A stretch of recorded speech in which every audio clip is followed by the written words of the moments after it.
I stammered badly as a child, and though I gradually learned to control my speech, I am liable, on occasions, to trip nervously over my own tongue, which is what happened to me at Cumai. "Oh, I began. She opened her eyes, frowned, and mimicked me. "Oh, claw, claw, claw." That shamed me, and I managed to remember what I had come to ask.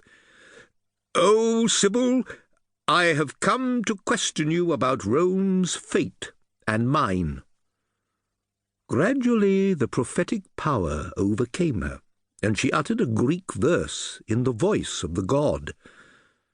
10 years, 50 days, and 3, claw, claw, claw, shall given be a gift that all desire but he.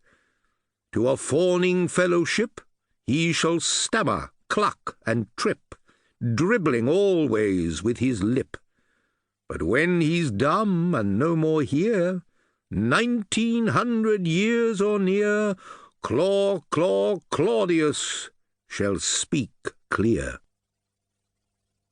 What the gift was that all desire but myself, and it came exactly 10 years and 53 days later, you shall hear in due course.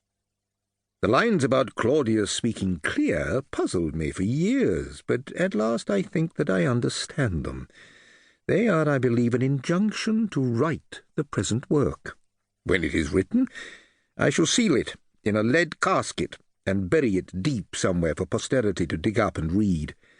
If my interpretation be correct, it will be found some 1900 years hence, and then my story will speak out, clearly and boldly.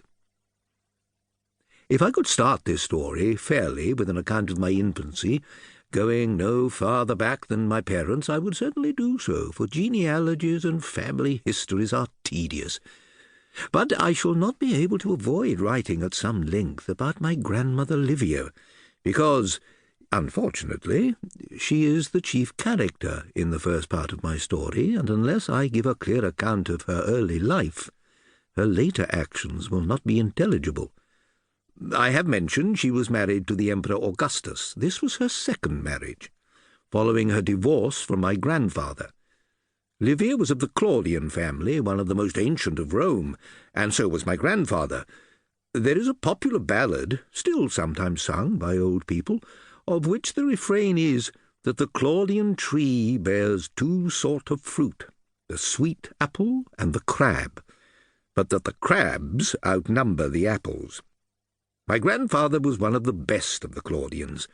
Believing that Julius Caesar was the one man powerful enough to give Rome peace and security, he joined the Caesarian party and fought bravely in the Egyptian War.